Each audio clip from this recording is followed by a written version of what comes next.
What's up, YouTube? What's up?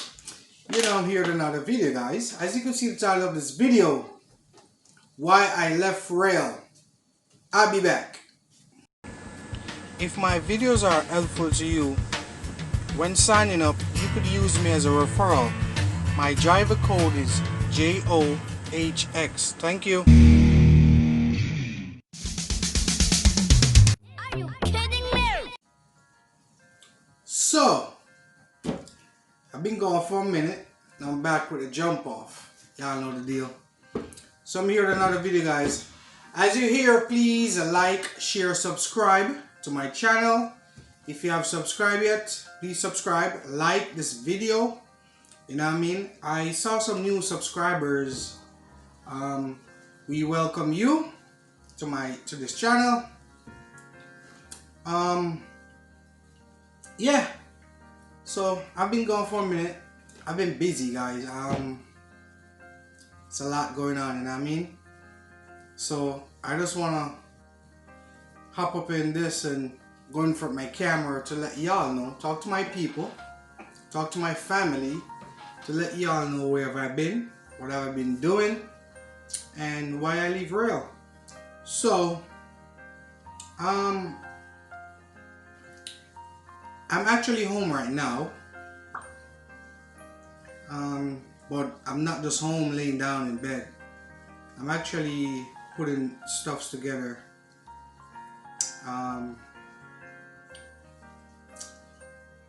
It's been a good experience with rail.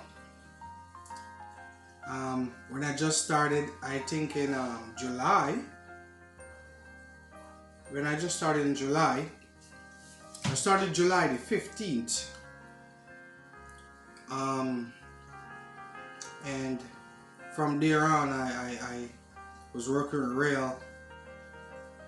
The training was good. The 1 month training was good.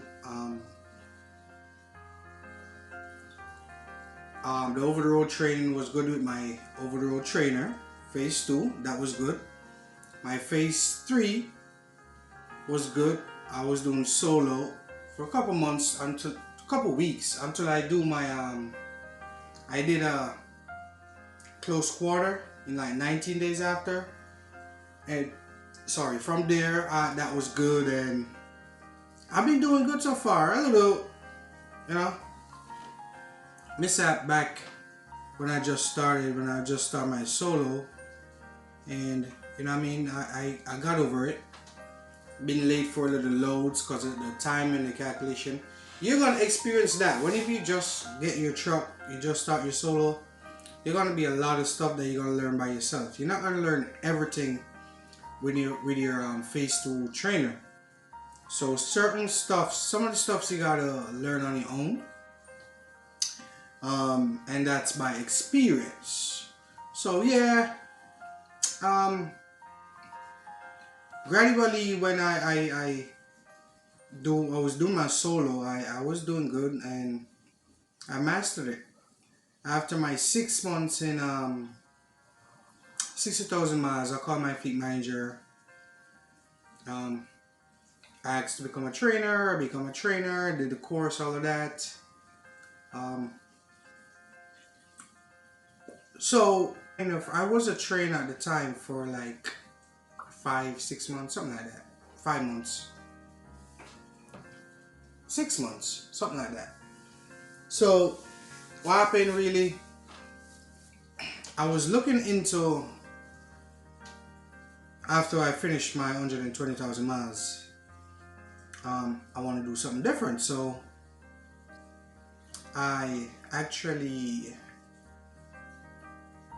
go ahead and got my ASMAT and my tanker endorsement. So, I got that endorsement on my license. I was like, I didn't want to really drive for a different company again. So I ventured out in educating myself about becoming an owner operator. First before I did that, I called rail, get some information how to become a lease operator with rail. got some information. I spoke to Jeff, got some information. But when I did the math, when I did all the calculation and all, and I mean, it wasn't worth it to me. A lot of people that I see do Lease, I ask them and they say it's all good. But when I do the math, it wasn't worth it to me. And the reason why I said that, they would pay me $1.17 per mile loaded and like 80 something cents empty. So that wouldn't be beneficial to me. My truck, the truck payment was like almost $800. So that equivalent to like probably I would say 2,800 miles. And when I did the math, the calculation, it was better off if I stay company, less stress, and just do training, and I could make the same amount of money that I would be making if I was going leasing. So I was like, you know what, forget that, scrap that out, take that off the table. I ventured out and I did some.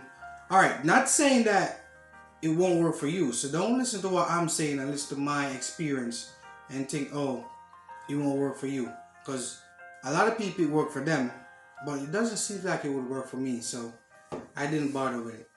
It's too much work for what I will be taking home. Then I will have to pay tax out of that because it would be a 1099. So not a 1099, a contractor. You'd be a contractor, so you'll be paying your own taxes.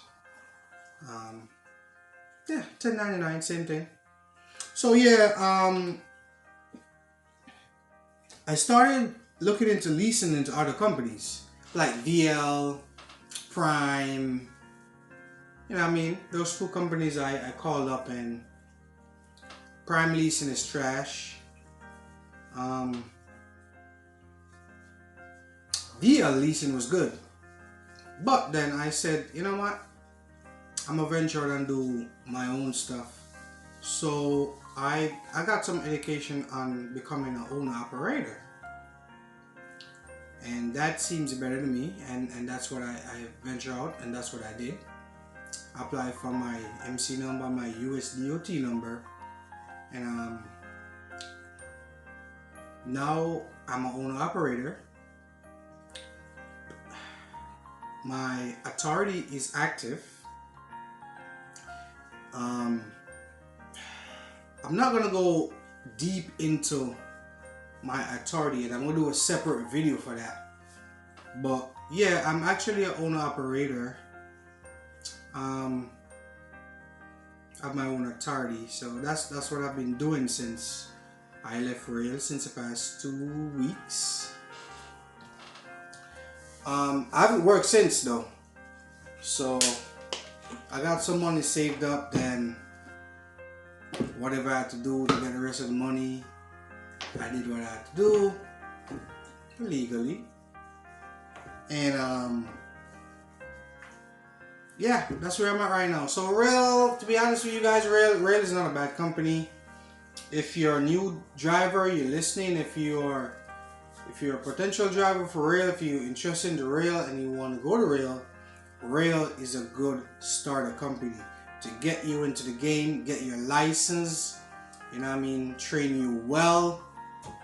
And I mean, it's just the environment was good. The features with the apps are good. You know what I mean? I remember like one time I've been sitting around waiting for a load. It was like 2 hours. And the reason why I was sitting around that long is because I was waiting for a load to go home. So they were trying to figure out what to do to get me a load to go home. And I was in Indiana.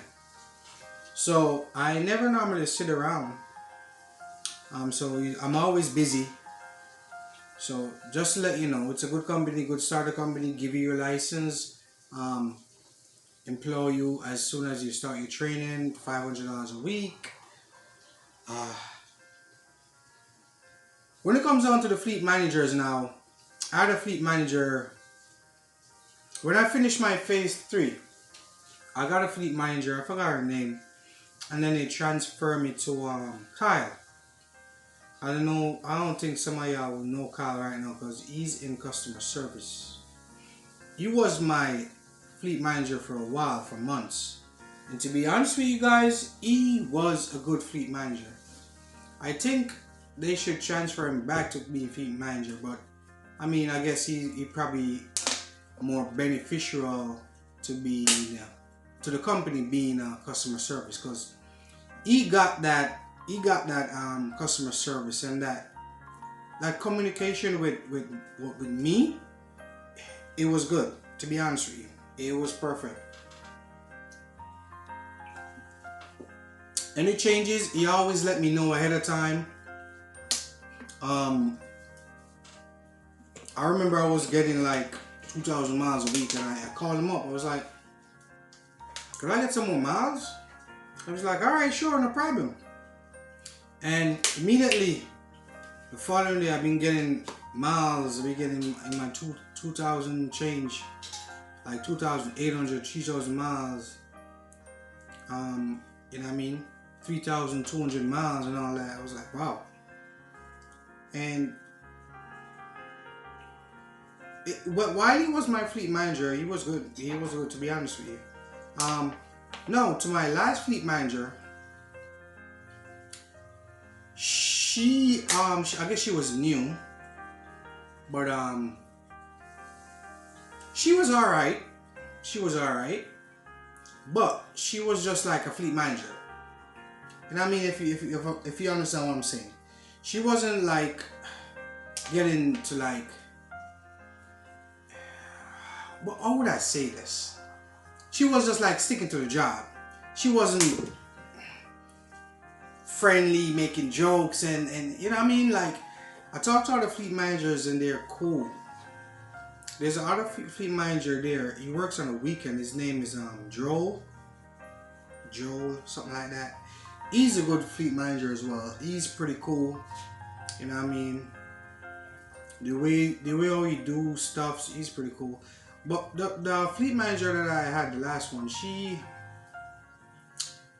do a couple stuff that I didn't like as a driver. Stuff like making changes with the ETA, and she updated it, she didn't let me know.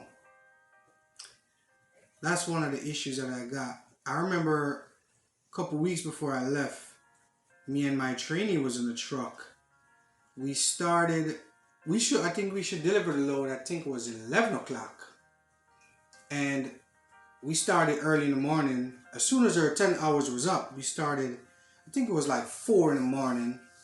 And we tried to get to the consignee to deliver the load. And one mind said, like, let me check back, because my trainee, he was driving. So I opened my app and I realized that the ETA was updated to like 2 hours later. I was like, come on. I could have slept in my bed 2 more hours, or even an hour more in my bed to get sleep. I mean, and those little stuff I didn't like. And what kind of pisses me off is when I asked her like 2.5 weeks in advance about to like send me over here on the East Coast to do my 34-hour reset, and she didn't even get back to me and said, Xavier, we can't do it. And she didn't even do it. She sent me with a load on the West Coast. I was like, come on. But if that was Carl, he would have called me and let me know he would have probably did it for me. Because I remember like in January or March, something like that, I was heading to Jamaica. I was going to Jamaica. And I took 6 days off. And he told me, when I finished delivering the load, he said to me, I want you to drop the trailer in Springfield, Massachusetts, and you could bobtail home and park the truck home. That's what I did. I dropped the trailer off, the empty trailer in Springfield, and I bobtailed home. And I mean, I parked the truck in the yard. And that was cool. That's pretty cool. It's just like, if you're a fleet manager, and don't just worry about how many miles the driver could do. You gotta make sure the driver is comfortable as well. But that wasn't the reason why I left roehl. And I mean, I was thinking about doing my own stuff before all this changes that my fleet manager was. But yeah, roehl is a good company, but sometimes growth is good. Growth is always good. Once it's a positive, growth is always good. And I did my time. I did my contract. I finished my contract. I did the 15 months and I did my 120,000 miles. The last time I checked the app, I was 121,000 miles. So I'm actually over the 120,000 miles. So yeah, to all the new drivers, I'm not going to tell you to leave roehl and not finish your contract. The reason why I say that, because I didn't do that. So I'm not going to tell you to do something that I didn't do. Because the consequences could be, it could backfire on you, if you know what I mean.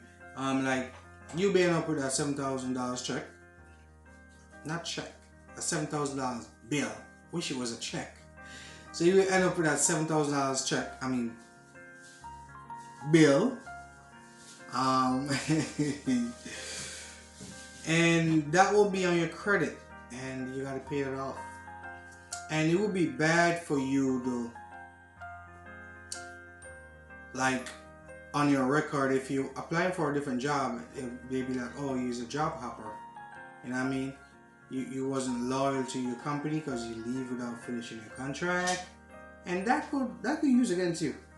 You know what I mean? Because if I have a company and you promise that company that you will stay with them for 2 days and you only spend half of the day, and then you're gonna come to me and tell me, oh, I'm gonna be here for a month, I won't believe you. You know what I mean? So that's what I meant when I said that will be used against you. But these companies nowadays, they don't care. They just want to know that they got a driver in a truck and the truck is moving and the truck is making money. So yeah, so that's what's going on, guys. So that's the reason why I left roehl. I ventured out doing my own thing. I'm my own operator. My authority is active. So that's it. Please like, share, subscribe to my channel. Please like this video. And hit that notification bell because I got more videos coming up and you don't want to miss this one, because it's a lot of good stuff going on. You know what I mean? So peace out, boss life, your trucker. Peace.